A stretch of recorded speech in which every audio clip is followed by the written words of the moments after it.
What's up, Swag? And you already know what time it is, man. It's your boy Keon, right? AKA KL Swag. Back here with a video, man. Look, man, we about to react to how the Chiefs won Super Bowl 58. This is gonna be a film breakdown, man. Shout out to Thinking Football, and let's get into it, man. This is what I like. Dread it, run from it, they are inevitable. Yeah. In a cagey game full of great design and silly mistakes, it was Kansas City's control of the line that saw them secure their second straight Lombardi.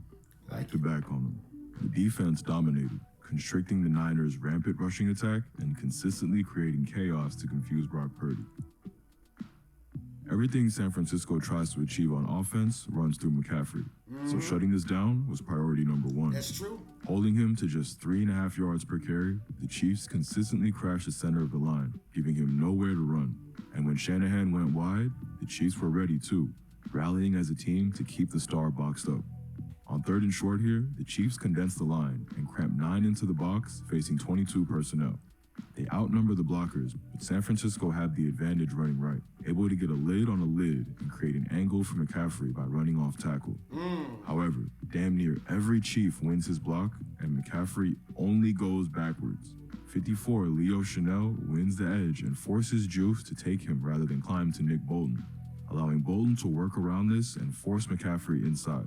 But there's no cutback lane, as both George Karlaftis and Mike Pennell have thrown away their blocks with ferocity. Great job In the taking on end, blocks. Bolton's wraparound isn't even needed, as Chanel fights through Juice too, being joined by Pennell to drag him down for the tackle for loss. And this interior pressure was a problem all game long. Again, the Niners are going to go off right tackle from this time with a toss play. But it's completely broken by Chris Jones. Swapping sides shortly before the snap, Jones' strength and get-off are simply too much for Spencer Burford, forklifting him before discarding the block, getting to Elijah Mitchell before he's even reached the line of scrimmage. Damn. Jones was joined in his dominant day up front by Mike Pennell, who multiple times completely blew up a play on his own. San Francisco used the condensed formation here to win the numbers advantage in the box, and have a nice design that initially looks like split zone with the lead blocker, but becomes a counter run off of Juszczyk's footwork. The blocking starts off good, but Pennell ends it on his own by taking on the best San Fran has to offer. Watch this for setting his base. First getting wide and staying compact to win the block against Trent Williams. Then forklifting him off his damn feet, putting the all-pro straight into the dirt. And he still has the foresight to disengage and tackle McCaffrey. Man, that's what you call an elite rep. And here, it's both D tackles winning as Jones and Pennell meet at the ball. The Niners choose Debo to dot the I this time, bringing McCaffrey in motion on a similar counter run while Samuel is looking to find an alley backside off the Juice kickout block.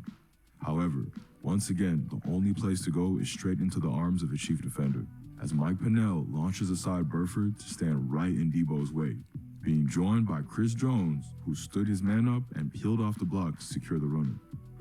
Defensive linemen weren't the only ones wreaking havoc in the backfield, and although he doesn't get anything in the box for this, it's L'Jarius Sneed who destroys his play. Again, trying to go off tackle, CMC is completely halted and forced to redirect inside, as Sneed slips the down block from Ayuk and then bull rushes Trent Williams back into the running lane, forcing a cut inside where McCaffrey is once again met by Chris Jones missiling in from the weak side. That's 2 of the best blockers in the league, and Sneed beats both of them. Really has to be a team effort though when you come across such a great runner, and all 11 Chiefs were... They literally locked down Christian McCaffrey. He couldn't do shit. They locked his ass down so damn bad, bro. He could not do anything running the ball, bro. Swarming to the ball. They almost never got beat to the edge, and these safeties hit hard too. Here, CMC won't feel the full brunt of the hit, but that's because Eric Reed goes through Juszczyk with a thundering shoulder, collapsing his body into the runner and taking out his legs in the process. Yeah. And peripheral players on the roster all stood up too. The likes of Mike Pennell and Leo Chanel, who would have likely been targets on the game plan, contributed big. Here, Chanel strips him with a punch, ending the great momentum of that opening San Francisco drive. Stopping McCaffrey on the ground is just one dimension, but he's deadly through the air too. He had a lot more success there, but the Chiefs still did a good job to contain these outside of the throwback, making sure to aggressively rally when targeted. Starting out in a tight bunch trips right, San Francisco will bring Debo in motion and give Purdy an RPO option here, either handing off to Debo on the jet or throwing the swing to McCaffrey, aiming to stretch the defense horizontally and attack those giving up flats fast. But the Chiefs are just too damn fast. Chanel doesn't bite and gets outside McCaffrey to force him inside, where he's cleaned up by Karlaftis and a Mike Edwards shoulder. And that flat contain was also important in stopping Debo. This time, he'll get the ball off the motion and looks to have two blockers and the wheels to the edge. But Chanel once again sends him back inside, and Bolton and Karlaftis are there for the cleanup. How did they force the Niners into long downs and distances? They had a chance to pin their ears back for the passer. Spags' creativity caught yet another Super Bowl game plan by surprise, but it wasn't without some phenomenal individual efforts to dominate their matchup. Chris Jones was a one-man wrecking ball on Sunday, and he was trying to squash and hurry Brock Purdy on every available down. Metagenics gets to the root of whole body health with pure, potent ingredients sourced from nature. The Niners have a great play call here, faking the stretch to McCaffrey, then sending 3 deep off the play action, getting Debo wide open. But it's Chris Jones to the rescue as he fights through 74's block to hurry Purdy, who has to take a second to adjust to get the throw off, firing just a little long as he's crunched to the turf. Again, the 49ers will look to the play action game to take a shot, using Ayuk to drag away the coverage for a double move from Kittle. The routes work to create a shot, but again, Chris Jones is denying them a chance to take advantage, not biting on the stretch and dismissing the right tackle to go straight after Purdy. And although the youngster does great to avoid him, all he can do is find the check down, where Kansas City have once again rallied, forcing this negative.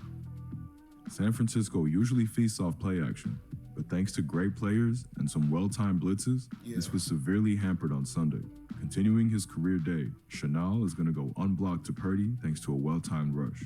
Although motion brings with it many advantages, one issue is it can give away the timing of the snap, allowing defensive coordinators to bring their blitz at the last moment, not allowing the offense to see it or set a protection to counter it.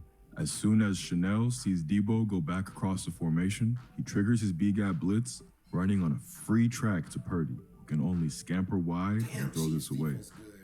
When the game is on the line, you know Spags is sending it. Third down and needing the ball back, Spags sends 6.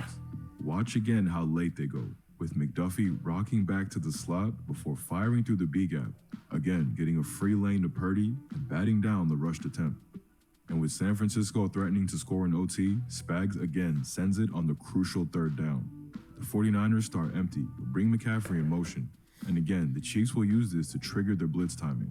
There's a bust in protection here, and Big Boy 95 is the last person you can let free with the game on the line. They know also if they keep bringing pressure on Brock Purdy, he's gonna fold. He's not gonna,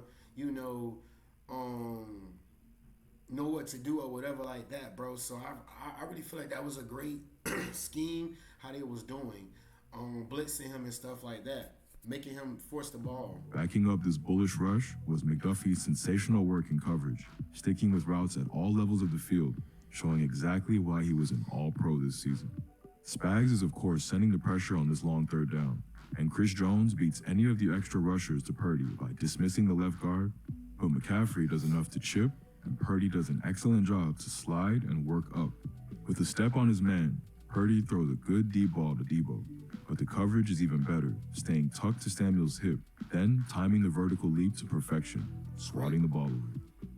This time, he's up in Debo's face in the stack, and does a beautiful job to twist and stay sticky despite a very tricky route. Samuel releases outside, then gets vertical before cutting back middle on his favorite dig route. Yet McDuffie remains on him despite the difficult inside-out work, staying right under Debo on the cut, getting his eyes back and playing the ball, forcing players to swap roles as Which Samuel. is crazy. I'm not gonna lie. Debo Samuels didn't do nothing that crazy. I can lock that up too.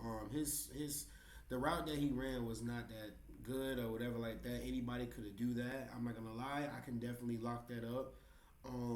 Also, so yeah, man, I would have went crazy, man. As soon as I locked that up, I would have flexed on him and all types of shit. Swats it away. And here it is in the short game, showing fantastic recovery to bring down Kittle. It's Shanahan's beloved boot action for the Niners, and forced to play contained backside, McDuffie ends up stumbling and behind his man off the play action. But he turns on the Jets and brings him down with a textbook tackle. Combination of intense pressure and sticky man coverage was enough to force San Francisco out of rhythm and hold them to just 19 in regulation, 10 points below their season average. Spags timed plays well, but to me, this was won by the players. Yeah. Another season in the bag, and once again, Kermit and the Warriors stay at the top the NFL mountain.